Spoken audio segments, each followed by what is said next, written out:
Hola y bienvenidos a este video sobre los 700 días de la batalla de Pokrovsk. Pokrovsk es una ciudad que he visitado 4 veces desde y en agosto de 2024 fue cuando se anunció la inminente caída de la ciudad, pues los rusos estaban a menos de 20 kilómetros. La ciudad es prioridad para los rusos desde febrero de 2024 tras la toma de Avdiivka, porque Pokrovsk es un centro logístico clave para los ucranianos, porque por ahí pasa una parte importante de los materiales que son necesarios para mantener el Frente Sur y el Oblast de Donetsk. En términos de objetivos, esperan entonces tomar la ciudad antes de que termine el año 2024, es decir, de febrero a agosto de 2024. Los rusos avanzan rápido en Pokrovsk, mientras los ucranianos retroceden lentamente para hacerlos sufrir, hasta que lleguen a la verdadera línea de defensa tras Avdiivka, ubicada a solo 15 kilómetros de la ciudad. Cuando voy a la ciudad en ese momento, es agradable con comercios, restaurantes, tiendas y mercados. Ahora que está al alcance de la artillería, los civiles que quieren están siendo evacuados poco a poco. La ciudad pasará de 60.000 habitantes a solo unos cientos de sobrevivientes hoy. Para recorrer los últimos 15 kilómetros y llegar a la ciudad, los rusos necesitarán 15 meses. Concentran un tercio de todos los asaltos del frente solo en Pokrovsk. Y entonces, lógicamente, es ahí donde se concentra un tercio del total de las bajas rusas. Con intentos de infiltración o asaltos masivos que ocurren diariamente, aquí pueden ver uno de los mayores asaltos fallidos del periodo, ocurrido en septiembre de 2024, sabiendo que los rusos perderán 98 blindados desde el 12 de septiembre, y obviamente solo estamos hablando de las pérdidas que están comprobadas, registradas y geolocalizadas. Y les pongo los enlaces, obviamente, para que puedan ir a verificar esta información. Los ucranianos usaron una táctica de desgaste con defensa móvil. Eso significa que la línea 1 está a 3 kilómetros de la línea de contacto. Tienen refugios desde donde lanzan drones kamikazes vista en primera persona y disparan morteros. Y aquí pueden ver uno de esos refugios de asalto durante su construcción.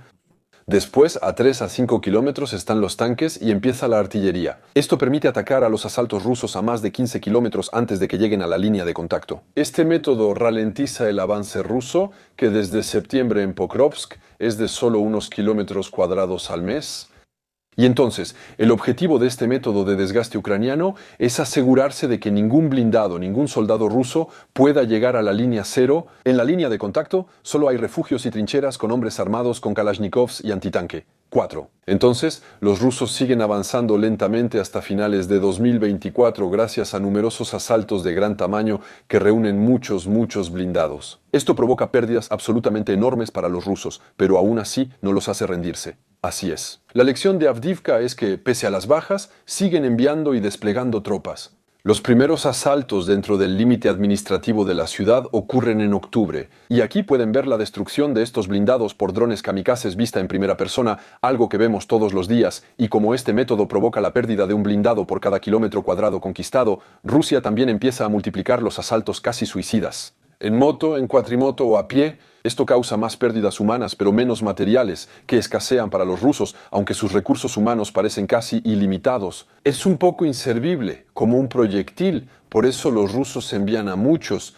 permitiendo que más hombres lleguen a la línea de contacto, ya que los ucranianos no tienen suficientes pilotos de drones kamikaze vista en primera persona para atacar todos esos objetivos al mismo tiempo. Al cierre de 2024 ya se registran más de 1.800 blindados rusos perdidos, entre ellos 539 tanques y 1.000 transportes de tropas. En Pokrovsk, este es el mapa de pérdidas geolocalizadas mes a mes en este periodo, y una vez más, las fuentes están en los comentarios con estos archivos de Excel con enlaces a cada destrucción comprobada por imagen. Para darles un paralelo histórico, Rusia, solo en Pokrovsk a fines de 2024, ya perdió más blindados que el ejército nazi en toda la batalla de Stalingrado. Entonces, en cuanto a las pérdidas humanas, obviamente es aún peor y el número de bajas comprobadas es más difícil de definir. Localizar cada cadáver. Aquí vemos uno de los pocos tiroteos entre humanos. Entonces, también vemos un número creciente de asaltos que se llevan a cabo con vehículos civiles, como este asalto en un Lada en diciembre de 2024. Este método claramente causará más pérdidas humanas, excepto que ya no se contabilizan en las pérdidas militares rusas, ya que es material civil. Los ucranianos afirman causar unas 300 bajas diarias a los rusos en la zona. ¿Es exagerado? Pero no hay que olvidar a analistas como André Perpetua. Él logra demostrar con imágenes la muerte de 150 soldados rusos por día, incluye listas que indican las fuentes de video.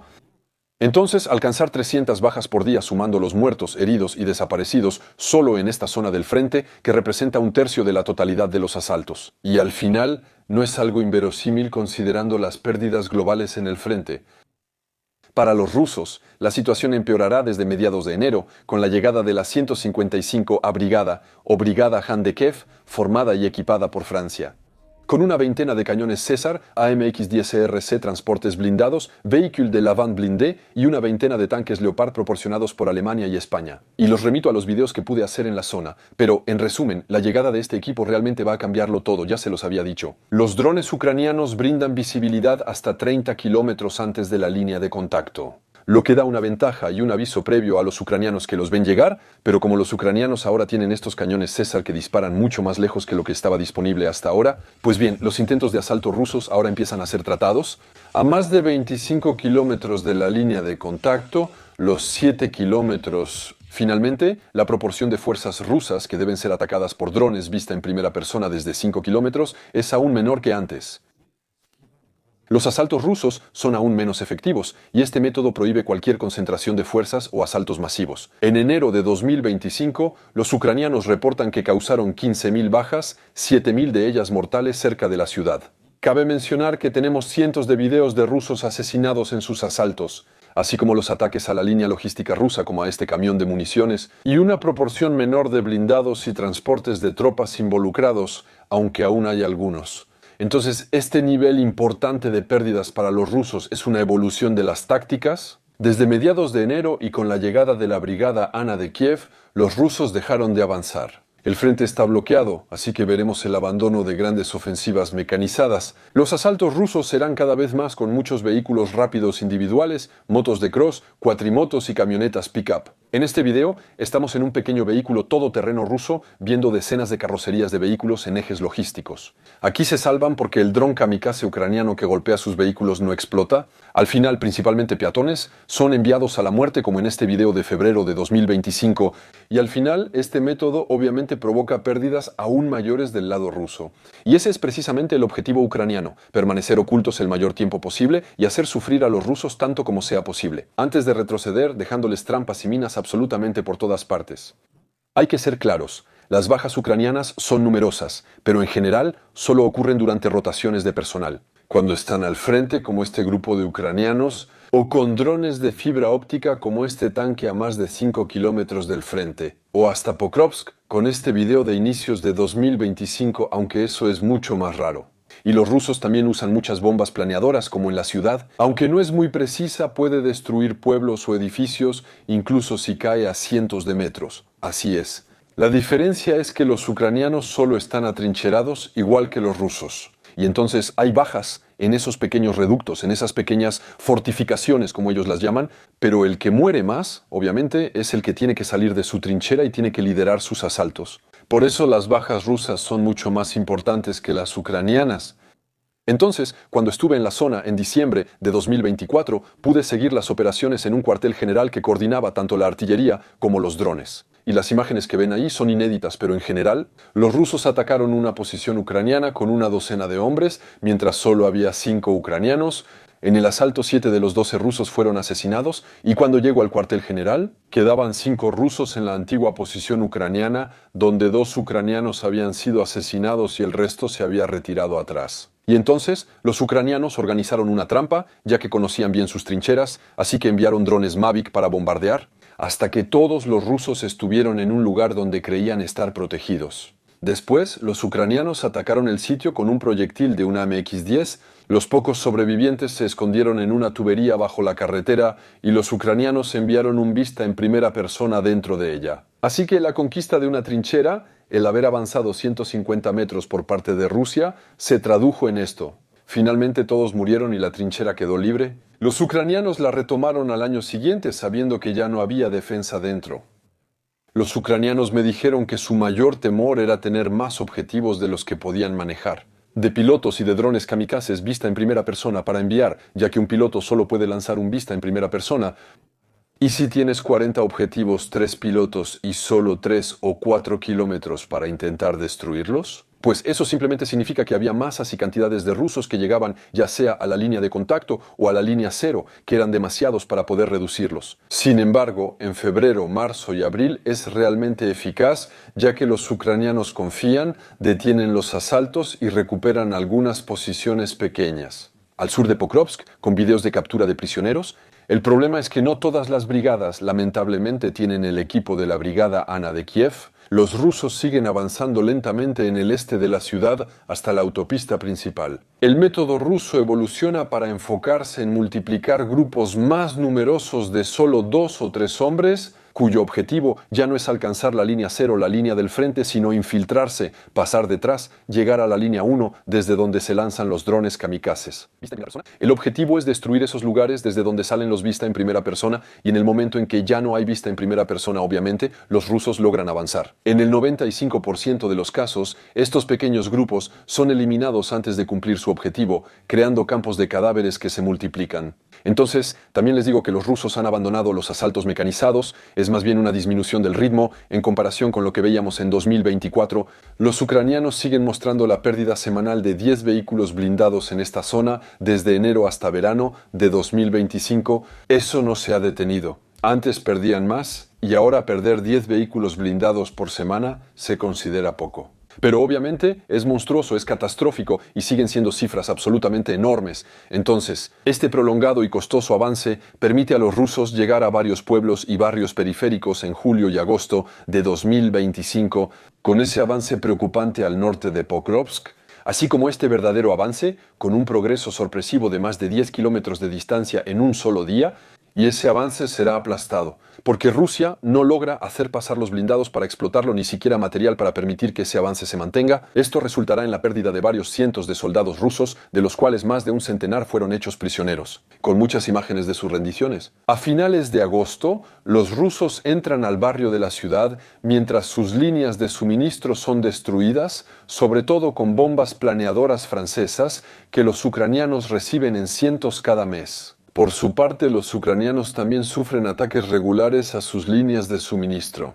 Minas lanzadas a larga distancia sobre carreteras que también dañan a civiles, o con drones kamikazes, como ya es habitual. Pero el avance ruso entonces en ese momento comienza casa por casa, pero los ucranianos han puesto muchísimas trampas. Prepararon emboscadas y tienen túneles subterráneos que les permiten moverse sin estar al alcance de los drones rusos. Pero en general, los ucranianos tienen muchas dificultades para mantenerse en el terreno sin arriesgar vidas, ya que solo quedan ruinas de casas. Y por eso retroceden siempre con el objetivo de provocar el máximo de bajas y ganar tiempo. En ese momento se observan combates urbanos, intercambios de disparos y uso de robots terrestres por Ucrania. Pero la inmensa mayoría de las bajas de ambos bandos está relacionada, una vez más, con los drones vista en primera persona, así como con las bombas planeadoras y, en menor medida, con la artillería, cuando las posiciones fijas están bien identificadas. Esta diferencia de método explica la disparidad de bajas entre ambos bandos. Como los rusos son quienes deben avanzar, nuevamente atacan y se arriesgan, por eso tienen más bajas. En septiembre de 2025 el avance ruso requiere 20 rusos muertos por cada metro lineal conquistado. Entonces, ¿se lo imagina? Es una locura en términos de bajas comprobadas, pero esas bajas están corroboradas por filtraciones de parte de Rusia, de las que ya le he hablado en el último informe de situación, con 280.000 bajas rusas confirmadas en los primeros 9 meses del año, y aquí estamos hablando de un documento ruso. En septiembre se confirmaron y geolocalizaron 2.200 pérdidas de equipo militar, con este mapa que muestra simplemente los blindados destruidos en el radio de Pokrovsk, sin contar la artillería, ni, obviamente, los vehículos civiles. A finales de octubre de 2025, Rusia ocupa 2/3 de las ruinas de la ciudad. Aprovechan la niebla y el mal clima para avanzar sin ser detectados con su logística. Entonces, ¿quién lo hace mejor? Y de hecho, es lo mismo para los ucranianos, que en ese momento están mucho mejor abastecidos, y aún así los rusos logran lanzar asaltos que son más efectivos. Y ahí realmente estuvo a punto de cambiar todo por completo, ya que todo el bolsillo que se encuentra al este de la ciudad estuvo a punto de ser rodeado por el norte. Con esa línea de suministro que quedó totalmente cortada a finales de octubre, yo estaba en Kramatorsk, a unas decenas de kilómetros, con unidades directamente involucradas en ese frente en ese momento. Estaba con sus colegas, quienes me explicaban la situación y decían que había riesgo de perder hasta 1000 o 1500 ucranianos, excluyendo civiles, solo quedaban unas pocas decenas en la zona. Había entre 1000 y 1500 soldados en ese bolsillo, lo que generaba preocupación. Solo recibían apoyo aéreo con los Baba Yaga, grandes drones que transportan hasta 40 kilos de carga útil. Este video que les muestro aquí es un video que grabé personalmente en la zona de Siversk, cuando conviví con los operadores de estos drones gigantes quienes manejan la logística y colocación de minas. Había apoyo de bombas planeadoras, misiles MS y HIMARS, además de drones vista en primera persona lanzados desde fuera del bolsillo, lo que permite seguir ayudando a resistir. Existía el temor de que estos hombres fueran rodeados, asesinados o capturados, y el primer día de noviembre tienes esta operación Comando que fue muy documentada, en la que los ucranianos lanzan una fuerza de élite en una operación aerotransportada cuyo objetivo precisamente era restablecer esa línea de comunicación. Entonces, contrario a lo que se ha dicho, no fue una operación detrás de las líneas enemigas, fue una operación sorpresa en un punto, en un cuello de botella, para poder restablecer la conexión entre el fondo del bolsillo y luego abastecer a estos hombres y sacarlos de ahí. Estos comandos harán un gran trabajo, con imágenes impresionantes enfrentando a los rusos. Y una vez que estos comandos logren abrir el terreno, tienes otras tropas más convencionales que podrán retomar posiciones. Así, Syrski puede anunciar una semana después del asalto que las líneas de suministro y comunicación fueron restablecidas hasta el fondo del bolsillo. No hubo caldero, contrario a lo que algunos esperaban o predijeron.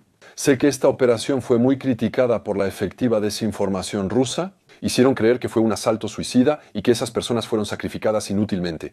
Es uno de los mayores logros de ese periodo. En realidad fue un verdadero éxito táctico, operativo y estratégico por haber evitado el colapso de ese bolsillo. Los rusos anunciarán que tomaron la ciudad el 7 de noviembre, aunque aún no es cierto. Aún tenemos imágenes de combates urbanos en Pokrovsk. Eso permitió salvar a la mayoría de los hombres rodeados, y que resistieron lo suficiente para seguir causando grandes pérdidas a los rusos. Y entonces aquí pueden ver este retiro que se hace de manera progresiva desde el fondo del bolsillo, con una retirada gradual sin que se derrumbe por los bordes. Esto demuestra que los ucranianos retroceden de forma coordinada y organizada. Retirarse es difícil y peligroso. Ahí los ucranianos lo logran sin retroceder por el norte ni por el paso estrecho. Sin embargo, ahí los rusos concentran la mayoría de sus asaltos. Entonces, obviamente habrá prisioneros, obviamente hay bajas, probablemente más de un centenar, y hay que imaginarse para los ucranianos el infierno que están viviendo. Escuchen este video. Dejo unos segundos de sonido para que se oigan los drones kamikaze vista en primera persona rusos. El cielo está saturado en ambos bandos. Además, hay una imagen que ha recorrido el mundo y merece nuestra atención. Es el estado del ejército ruso entrando en Pokrovsk. Y pueden ver que aquí tenemos grupos de combatientes que se parecen más al Estado Islámico que a lo que se dice ser el segundo ejército del mundo. Con desplazamientos en autos civiles, en moto, a pie, con uniformes desparejados y de cualquier manera, estamos a finales de diciembre y la ciudad de Pokrovsk todavía no ha caído, a pesar del anuncio ruso. Es similar a Toretsk, que los rusos dijeron haber tomado en febrero desde Chasivyar, a solo 6.5 kilómetros al oeste de Barmut, y que afirman haber capturado en julio. O también como Kupiansk, que perdieron completamente después de haber anunciado su captura en noviembre. Y finalmente, estas diferentes ciudades bastión pueden resistir todavía durante meses y meses, incluso años. Después de que los rusos anunciaran su caída, los ucranianos no se derrumbaron. Retrocedieron de manera coordinada, reduciendo sus pérdidas y maximizando los daños causados a Rusia. Y ahí hay que responder a la propaganda rusa, ¿no? La caída de Pokrovsk, que ya se había anunciado y previsto, y que vengo repitiendo desde hace un tiempo, no es en absoluto una catástrofe para los ucranianos. La ciudad dejó de ser el centro logístico estratégico y ya no es el punto clave desde donde se abastecía todo el frente. Ahora es una terminal, así que su final no implica problemas en el resto. Es un montón de ruinas que ha sido vaciado de sus habitantes, sin ningún valor estratégico, ni económico, ni político. Entonces la pérdida de esta ciudad, obviamente, es un símbolo fuerte para los ucranianos, siempre es triste para ellos. Es una tragedia nacional saber que esta ciudad está destruida y que los rusos ya van por la siguiente. Pero no tendrá más consecuencias que la pérdida de Bakhmut, Davdivka o Vuhledar.